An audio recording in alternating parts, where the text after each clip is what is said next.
Hey guys, welcome back to our channel Guide Hub. In today's video, I'll be showing you how to save videos history on Facebook. Make sure to follow all the steps and watch this video till the end to learn how to do it. And before we start the video, if you're new to our channel, subscribe and hit the notification bell so that you will be notified for any of our new uploads. Now let's get into the video. Firstly, open up Facebook application on your device and then get logged into your account. Once you get logged into your account, you will be able to see this type of interface on your screen. Now, from here, tap on the three lines at the top right of your screen.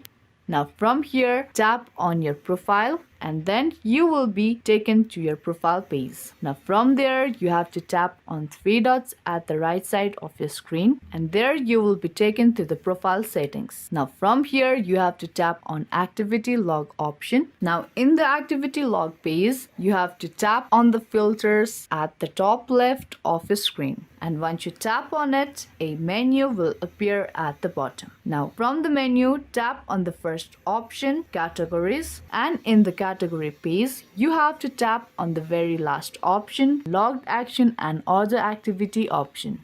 Now there, you will be able to see videos you have watched option. Tap on that option and there you will be able to see all the videos that you have watched. Now that was a quick and easy video on how to see video history on Facebook. Hope you found this video helpful. If you did, make sure to give this video a like and subscribe to our channel for more videos like this. Now that's gonna be all for this video and I will see you in the next one.